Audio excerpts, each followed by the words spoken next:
Hello दोस्तों, welcome to ज्ञान गंगा। आज का हमारा टॉपिक है मोहम्मद गौरी। मोहम्मद गौरी का पूरा नाम शिहाबुद्दीन मोहम्मद गौरी था। ये सबसे ज्यादा पूछा जाता है पेपरों में कि मोहम्मद गौरी का पूरा नाम क्या था। तो मोहम्मद गौरी का नाम था शिहाबुद्दीन। मोहम्मद गौरी राज मोहम्मद गौरी गजनी तथा हेरात के मध्य स्थित एक छोटे से पहाड़ी क्षेत्र गजनी का शासक था। आप इस मैप पे देख सकते हैं कि जो गजनी है, ये हेरात है और ये गजनी है। इसके बीच का जो इलाका है, ये पूरा इलाका जो है, यह है गौर प्रदेश। यहीं का था मोहम्मद गजनवी। और ये गजनी प्रदेश जो जहाँ महमूद गजनवी था, और इसका शासक बना था महमूद गजनवी के बाद मोहम्मद गौरी। तो आपको ये याद रखना है, ये अफगानिस्तान का मैप है और ये गौर प्रदेश है पूरा। ये पहाड़ी इलाका है, तकरीबन 20,000 फुट की ऊंचाई की पहाड़ियां यहाँ पर रहती हैं।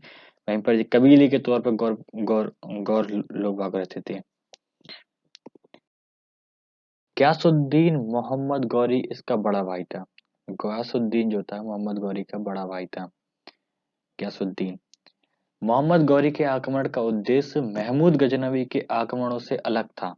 ये इम्पोर्टेंट बात है। महमूद गजनवी ने भारत में तोड़फोड़ की, मंदिर लूटे, सब कुछ किया, परंतु उसका मोहम्मद गौरी का जो आक्रमण करने का उद्देश्य था वो अलग था। वो यह था कि वह भारत में लूटपाट के साथ साथ इस्लामी साम्राज्य के विस्तार का भी इच्छुक था, कि इस्लामी साम्राज्य के विस्तार का भी इच्छुक था। इसलिए भारत में तुर्क साम्राज्य का संस्थापक महमूद मोहम्मद गौरी को ही माना जाता है।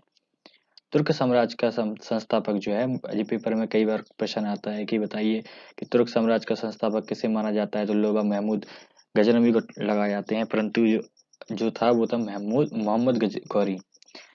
तो गौरी ने भारत में सर्वप्रथम जो आक्रमण उसका हुआ था वो था 1175 में मुल्तान पर किया था। कहाँ किया था? 1175 में सर्वप्रथम उसने मुल्तान पर आक्रमण किया था।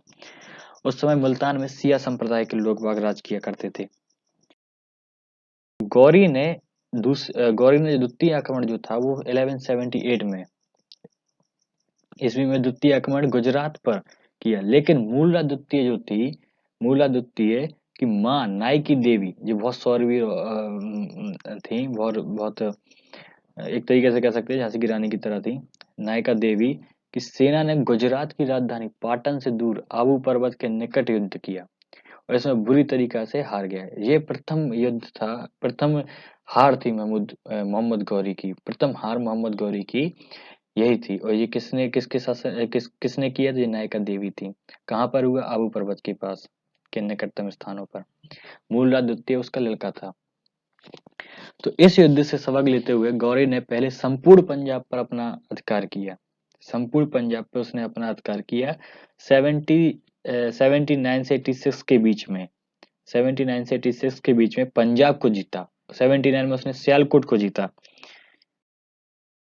1186 ईस्वी तक गौरी ने लाहौर, सियालकोट, भटिंडा को जीत लिया। भटिंडा भटिंडा वो इलाका था जहां से दिल्ली की सरहद, जो पृथ्वीराज तृतीय था, उनकी सरहद मिलती थी।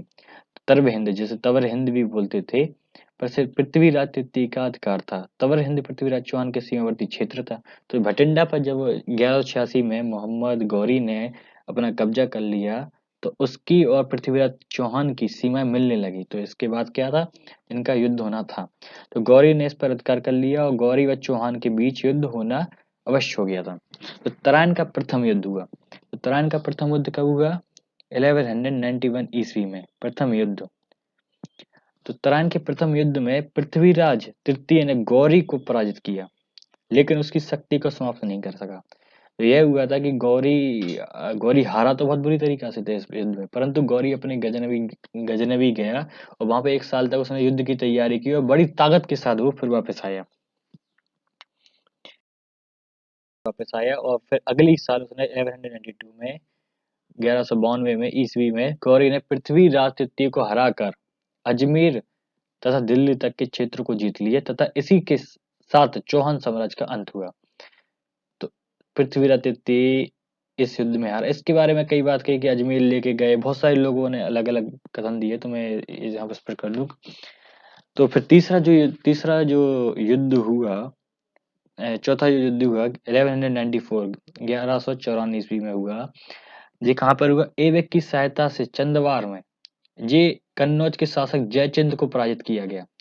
अब जयचंद ने तो कई जगह पे, बहुत सारी जगह पे लिखा है कि जयचंद जो है उसने ही सहायता दी थी गौरी को भारत पे आक्रमण करने की, परंतु यहाँ पर जयचंद का भी युद्ध हुआ था। उसके बारे में हम पृथ्वीराज तृतीय की जब बात करेंगे तो हम उसमें पूरा उल्लेख करेंगे इसके बारे में। परंतु जयचंद के साथ भी उसका युद्ध हुआ और कन्नौज पर अधिकार कर लिया गया। यहाँ पर जयचंद बहुत बुरी तरीके से पराजित हुई, मारा भी गया था, युद्ध में मर गया था जयचंद। फिर उसका जो सेनापति कुतुबुद्दीन ऐबक था तथा बख्तियार खिलजी ने भारतीय क्षेत्रों को जीतना शुरू कर दिया। किसने? बख्तियार खिलजी, कुतुबुद्दीन ऐबक ने शुरू कर दिया।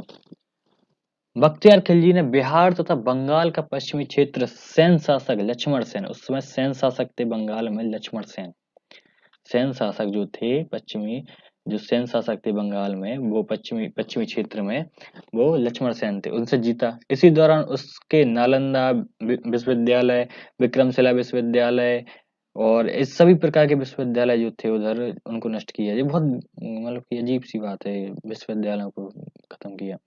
बख्तियार खिलजी को असम के मध्य शासक ने पराजित किया तथा 1205 में इसकी मृत्यु हो गई इसी के इस एक अधिकारी के द्वारा, जिसका नाम था अली मर्दन खिलजी।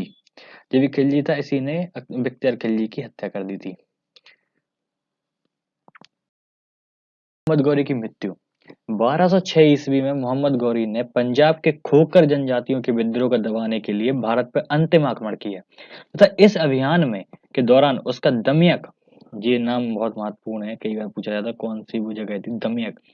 ये दमियक पश्चिमी पाकिस्तान के पास है, पश्चिमी पाकिस्तान के पास है, सिंध नदी के पास है, सिंध नदी में ही है ये, सिंध नदी के पास है, इस दमियक स्थान है, ये पश्चिमी पाकिस्तान में है। यहाँ पर गौरी की हत्या कर दी थी। उस समय जो गौरी था, गौरी इस समय सिंध नदी के किनारे नमाज पढ़ रहा था। क्या कर रहा था? नमाज पढ़ रहा था।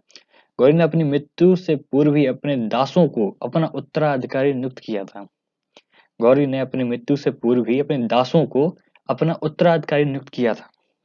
अब वो कौन कौन से हैं? गौरी की मृत्यु के बाद उसका साम्राज्य उसके 3 प्रमुख दासों में विभाजित हुआ था। प्रथम दास था कुतुबुद्दीन ऐबक, जो कि भारत में था। उसने भारतीय क्षेत्र एवं दिल्ली को इस्लामी साम्राज्य का केंद्र बनाया। इसी ने गुलाम वंश की भी स्थापना की थी। और दूसरा था ताजुद्दीन यल्दूज यल्दूज जो गजनी क्षेत्र का बना। और तीसरा था नसीरुद्दीन कुआचा, जो उच्च और सिंध का बना। इनके बीच में भी कई युद्ध हुए, इन तीनों के बीच में भी आपस में इनके बैर हुए। ये हम अगली बार पढ़ेंगे गुलाम वंश में इनके बारे में। तो थैंक यू।